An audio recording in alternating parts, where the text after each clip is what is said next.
If Tinubu becomes president of Nigeria, there is no God in heaven. And that is why the confusion that happened during the election happened. That confusion exposed the church. All these false prophets that paraded themselves all over Nigeria, they started by saying Tinubu will not win. Then after they declared him winner, they now say he will not be sworn in. They now say on the day of swearing in, he will be arrested. And Obasanjo has prepared soldiers to take over government. Nonsense.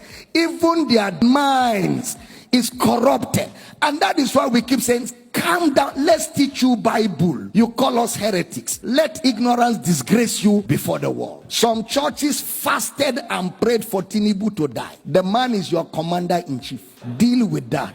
That's how when Buhari entered office, a lot of Christians began to say he will die. They even said when he went to outside the country that he will not come back alive. Christians, churches, that he will die. The man did 8 good years and went home younger than when he became president, to show that the Lord is upright and there is no unrighteousness in him. God is not a killer.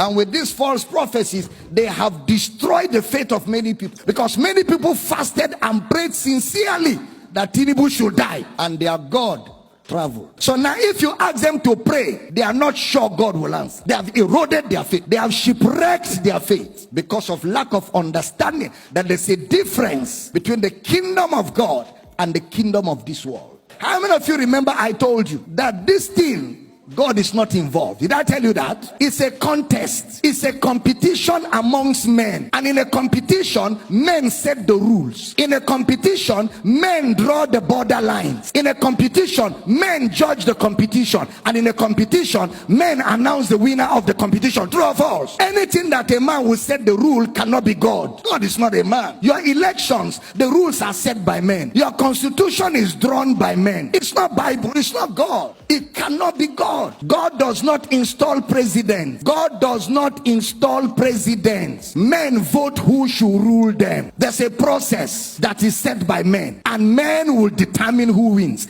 and men will announce. Didn't you go to school? It is called a democracy. What is a democracy in social studies? Government of the people, for the people, by the people. How did you bring God in?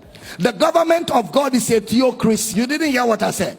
The government of God is a theocracy. That is God's government over his people. There is no theocracy anywhere in the world. It is democracy all over the world. That is why preachers in America kept saying Donald Trump will win, and kept saying it. In fact, one woman of God was on television praying, oh God, send African angels, to come to America and make Donald Trump win. Look at caricature, disgracing themselves, men and women of God, embarrassing themselves before the world, before unbelievers, before other religions, making a caricature of themselves, allowing themselves to be overtaken by lust, ambition, and greed.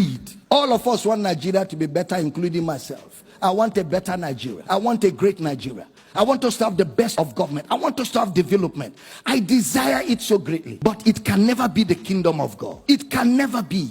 It is still the kingdom of men. It is still operated by men. And anything that men do can never be perfect. Anything that men are involved, anything that it is orchestrated by men, within the boundaries of men, it can never be perfect. Somebody even said that if Tinubu becomes president, we should amputate his leg. He said, amputate my leg. We're looking for him. Somebody even said he's a prophet.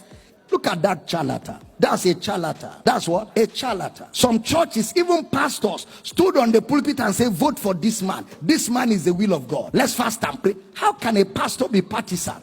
The pulpit is not a place for politics. The pulpit is a place, it is the pillar and the ground of the truth of the gospel. You don't use your pulpit except you don't know what the gospel is. And I don't blame them. Many of them don't know what the gospel is. They don't know what the gospel is.